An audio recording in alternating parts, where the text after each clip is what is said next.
ونستعينك ونستهديك ونستغفرك ونتوب إليك ونؤمن بك ونتوكل عليك ونثني عليك الخير كله نشكرك ولا نكفرك ونخلع ونترك من يفجرك اللهم إياك نعبد ولك نصلي ونسجد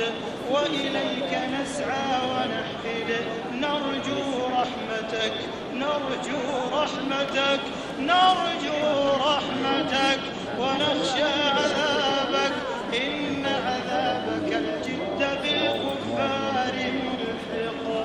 اللهم اهدنا فيمن هديت وعافنا فيمن عافيت وتولنا فيمن توليت وبارك لنا فيما أعطيت وقنا شر ما قضيت اللهم اقسم لنا من خشيتك ما تحول به بيننا وبين معصيتك ومن طاعتك ما تبلغنا به جنتك ومن اليقين ما تهون به علينا مصائب الدنيا ومتعنا اللهم بأسماعنا وأبصارنا وقواتنا ما أبقيتنا واجعله الوارث منا واجعل ثأرنا على من ظلمنا وانصرنا على من عادانا ولا تجعل مصيبتنا في ديننا ولا تجعل الدنيا أكبر همنا ولا مبلغ علمنا ولا إلى النار مصيرنا واجعل الجنة هي دارنا ولا تسلط علينا بذنوبنا من لا يخافك ولا يرحمنا برحمتك يا أرحم الراحمين اللهم لك أسلمنا وبك آمنا وعليك توكلنا وإليك حاكمنا وبك خاصمنا فاغفر لنا ما قدمنا وما أخرنا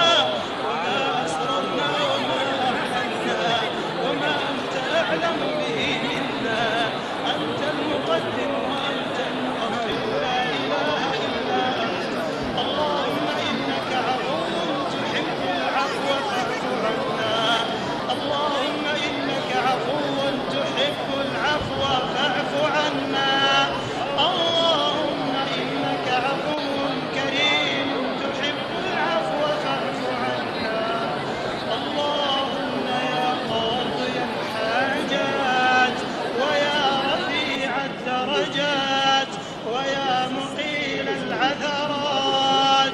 نسألك اللهم بأسمائك الحسنى وصفاتك العلى أن تغفر للمسلمين والمسلمات والمؤمنين والمؤمنات الأحياء منهم والأموات إنك سميع قريب مجيب الدعوات اللهم فرج هم المهمومين من المسلمين ونفس كرب المكروبين وفك أسر المأسورين وقض الدين عن المدينين واشف مرضانا ومرضى